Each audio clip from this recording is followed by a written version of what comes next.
Some mysteries are so dark that they remain unsolved even after years. In some missing persons cases, the truth is far more terrifying than imagined. Today, we will tell you such a story: the mysterious disappearance of a young man during his Malta vacation and the shocking secrets left behind. In July 2016, 17-year-old Michael Mansholt went on his first solo vacation from the city of Oldenburg in Germany to the island of Malta in southern Europe. It was an exciting adventure for this brave young man. He was going to meet his girlfriend, who was studying at a university in Malta, and together they would explore this fascinating Mediterranean island. The couple settled in the small Astra Hotel on the eastern side of the island. The first days went perfectly. They enjoyed the crystal clear sea, toured ancient ruins, and took pleasure in each other's company. According to their plans, they would return to Germany together. However, Michael changed his mind at the last moment. He wanted to stay a few more days and explore the island alone. His family did not object to this decision after all. He was 17 years old, an adventurous young man. The new return date was set for July 22nd. Michael moved to the Zemzija Hotel. This young man loved taking photos, and Malta's beauty had enchanted him. This island, only 250 kilometers from Africa, was truly like a paradise. On the morning of July 18th, Michael decided to rent a bicycle. He wanted to see the area known as the Land of the Dead. This was a historical area famous for its ancient underground cemeteries. Before leaving the hotel, he sent a voice message to his family. "Okay, today I'm going to rent a bicycle and explore Malta. The roads are quite steep, but I'll send you photos. Some places can only be reached by climbing, and it's impossible with a bicycle. But it doesn't matter. This is a sporting challenge, and I love it." This message sent on the morning of July 18, 2016. Between 10:11 a.m. was the last time Michael was online. Security camera footage showed Michael leaving the hotel wearing a blue t-shirt with his backpack and phone. He had left room 105 between 8:30 to 9 a.m., returned at 9:10 to settle his bill.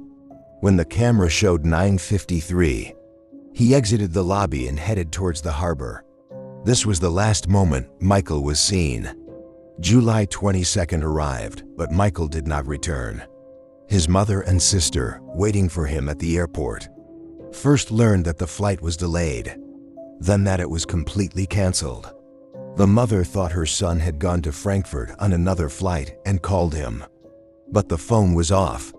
The family started to worry. The father, who was vacationing in Croatia, was notified. He said he would cut his vacation short and come to Germany immediately. However, the mother did not have the patience to wait that long. At 2:19 that same night, she reported her son's disappearance to the Malta police. With the given file number, Michael's disappearance became official on July 23, 2016. When the police entered the young man's information into the system, they experienced great shock. The mother asked worriedly what was happening. The police officer gave the shocking news. Michael had been wanted by the Malta police for 4 days. The young man who rented the bicycle had not been seen on the island since that morning. The most shocking detail was this: the hotel manager had waited a full 4 days before notifying the local police. The Federal Criminal Police Office took over the case. This meant that international police organizations would work together. The father also flew immediately from Croatia to Malta. He was ready to risk everything to find his son. The Malta authorities expanded the searches towards the neighboring island of Gozo.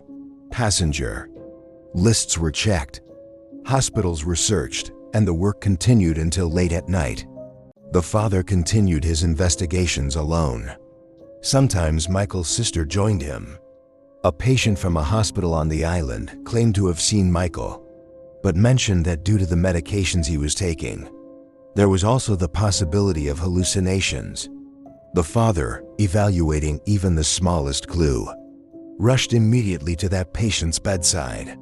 However, they returned empty-handed. The patient fell asleep as soon.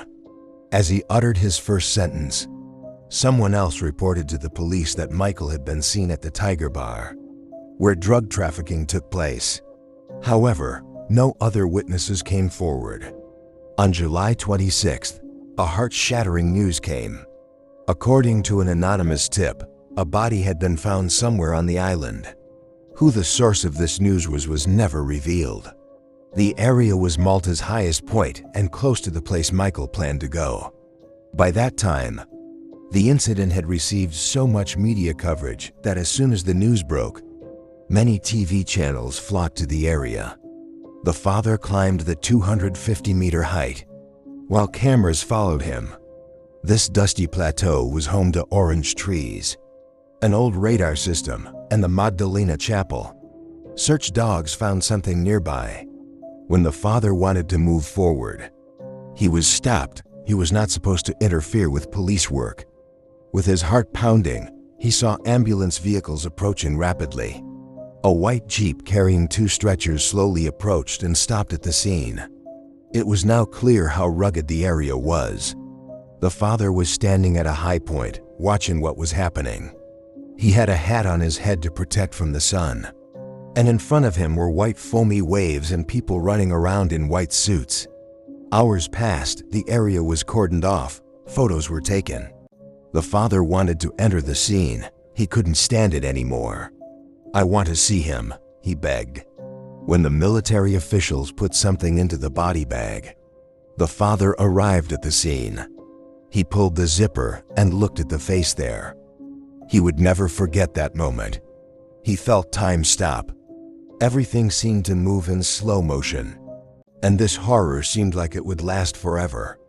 It was both bright sun and pitch darkness at the same time. He was looking at the corpse's face, but it was unrecognizable due to the effect of being in the open air for a long time.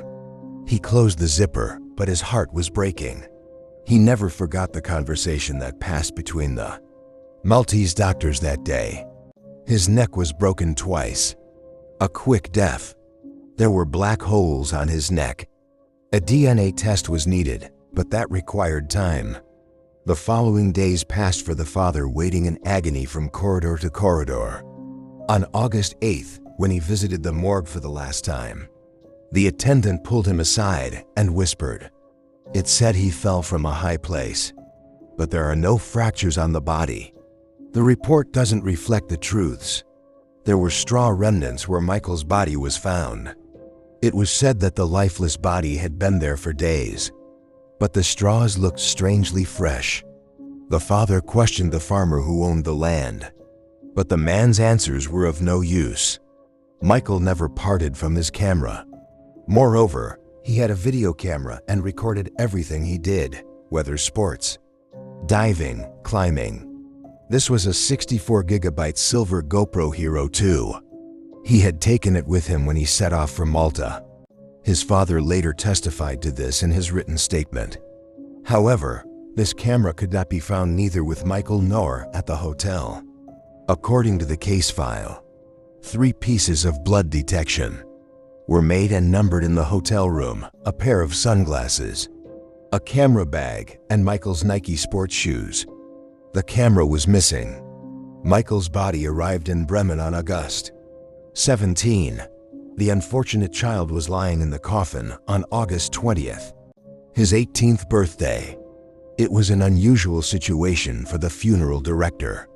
When he opened the zinc coffin, instead of the chemical smell of preserved bodies, he smelled the sharp odor of a decomposing body. He immediately called the police. The case was handled by the commissioner's office at the Bremen police station. The funeral sent from Malta was too light. The reason for being light was horrific. The brain, heart, lungs, liver, pancreas, adrenal glands, right kidney, bladder, prostate, stomach, small intestine, and other organs were missing. Only parts remained from the left kidney, diaphragm, spleen, and colon. Michael was not an organ donor. In the letter the father wrote to the Malta authorities, he mentioned this shocking situation and begged, "Please send me my son's remaining organs." It was not even known when and how the organs disappeared. The German prosecution issued an order for a second autopsy. The results shocked everyone. Normally, during overseas funeral transfers, bodies are subjected to chemical processes to prevent decomposition. This had not been applied to Michael. The body had decomposed too much, and this was one of the reasons why the true cause of death had become indeterminable. German forensic experts found no traces of a fall from height on the body. There wasn't even a single fracture in the rib bones, which reduced the possibility of a fall from height to zero. The Maltese insisted on their own report results. The child had lost his life in a tragic accident by falling from 30 meters height. There are many theories about Michael's death. Accident theory, the official version of the Malta authorities. Michael may have tried to climb with a mountain bike in the heat and may have lost his life due to sunstroke or extreme dehydration. However, this theory does not answer many questions. Why are the organs missing? Where are the shoes? Why is the bicycle further up? Organ trafficking, the most ominous but plausible theory. However, how were the organs removed in such an environment in that heat? Brain transplantation is not yet medically possible. No major organ trafficking case has been reported in Malta. Rodent theory. According to the doctor in Malta, the internal organs may have been eaten by rodents. In some statements, he mentions mice, in others rats.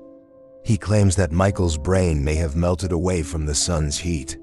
However, the German forensic pathologist states in writing that no bite marks were found on the body. At least some brain remnants should have been found with high certainty. The father also sought support through diplomatic channels. There was an exchange of views between Germany's Malta ambassador and the government. The foreign ministry in Berlin confirmed that the case was handled directly with the Malta ambassador. Shortly after, some parts of the Malta case arrived in Germany. When the father began flipping through the pages of the file, he experienced great disappointment. There was a three-dimensional analysis of the place where Michael's body was found, but it gave no clues. There were autopsy information, but neither the final report nor the photos were present. It was clear that the authorities in Malta did not want to reveal the full picture of the incident for some reason. Working in the jewelry workshop was becoming increasingly difficult. Everyone who came asked him questions about his deceased son. He was now known as the man whose son died. He offered a €10,000 reward to anyone who could tell the location of the organs or his belongings. This was the last resort. In 2018, the case was reopened. New experts would be heard. Perhaps a delegation from Germany could come. However, the same result again. The Malta authorities made the same decision again. There was no suspicion of murder in the case. The child had died by falling from height. The father had now accepted defeat. He only wanted to file a lawsuit against the forensic pathologist, who had not performed the necessary chemical processes. The German prosecution finally announced that it had ended the investigation. The Germans, who initially rejected the Malta version, accepted an even more illogical version. After fruitless investigations, the trees on the slope had slowed down the fall speed. The rocky ground had further slowed the body's movement. Michael's funeral was held on September 4, 2016, 2 weeks after his 18th birthday. His ashes were released into the waters of the German Bay. As they slowly sank into the waters, there was a heartbroken father on the pier who still hadn't learned the cause of his son's death. What happened to Michael Mansholt is still unknown today. Most assumptions focus on organ trafficking, but there is no sufficient evidence for it. As in the stories of missing girls, here too everything is left to the conscience of a third party who witnessed the event or had a hand in it. Perhaps one day a phone call, a tip will illuminate this dark event, and the grieving parents will at least learn what happened to their son.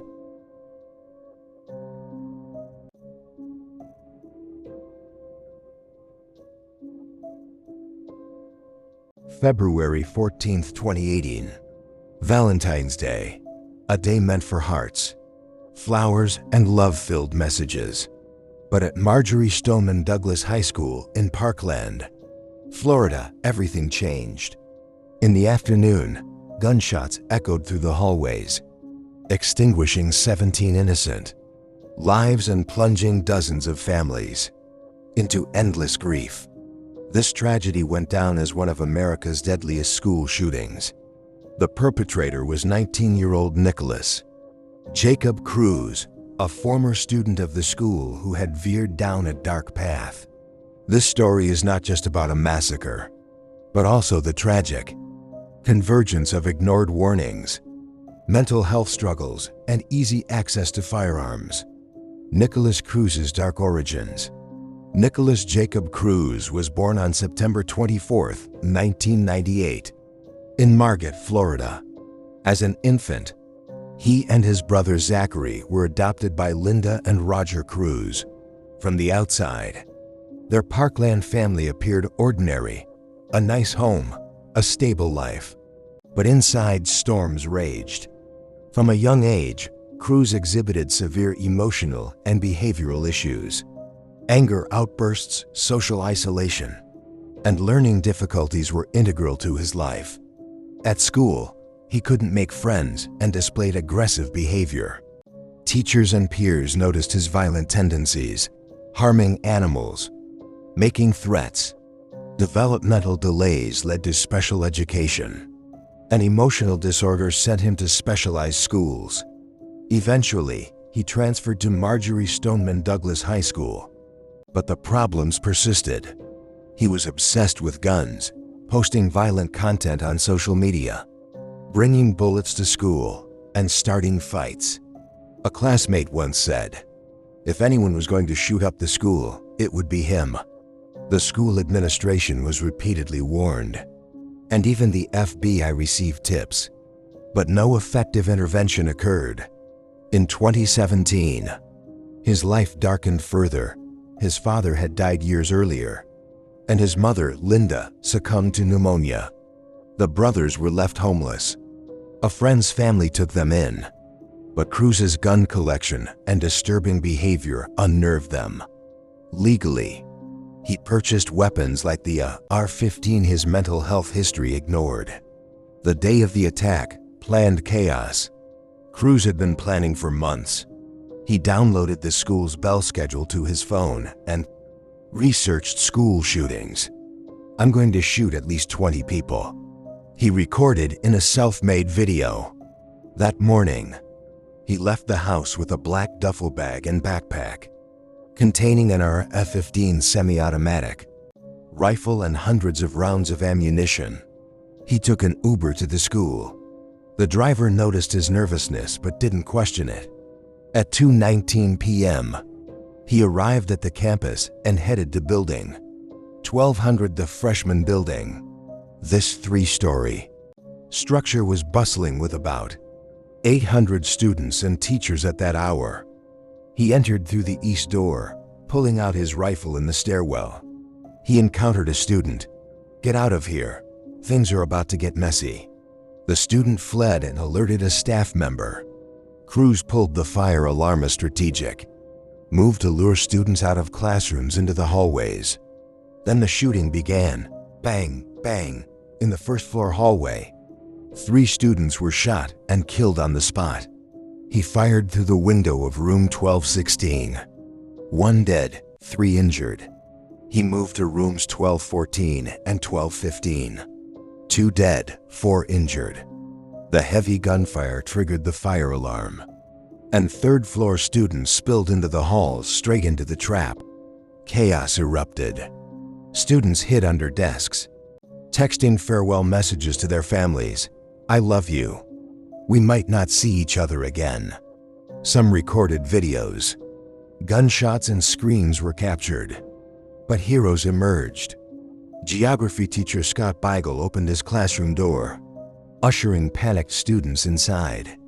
He was shot and killed. Football coach Aaron Fess ran toward the gunfire. Shielding students with his body, he too lost his life. Student Anthony Borges blocked a classroom door with his body, taking 5 bullets but saving his classmates and surviving. Crews moved to the 2nd floor, firing randomly at locked classrooms. But no one was hit. Teachers had hidden their students well. He ascended to the 3rd floor. He opened fire in the hallway. A teacher was killed. Students fled, but some were caught. 2 more students were shot down. He even targeted the wounded again. In total, 6 died on the 3rd floor. An injured student called for help, but no one could reach them. The hellish ordeal lasted 6 minutes, over 100 rounds fired. Crews dropped his rifle on the 3rd floor stairwell and blended in with fleeing students. He exited through the west door. Moving to nearby Building 6, he went to Walmart, bought a soda at Subway. Cameras captured his calm demeanor. At McDonald's, he sat across from a student who had survived the attack. At 3:41 p.m., 3 kilometers from the school, a police officer spotted him. He didn't resist, raising his hands and surrendering. In interrogation, he was cooperative. I heard voices, demons told me to do it, he claimed. He detailed his plan. Months of preparation. Choosing Valentine's Day, pulling the alarm.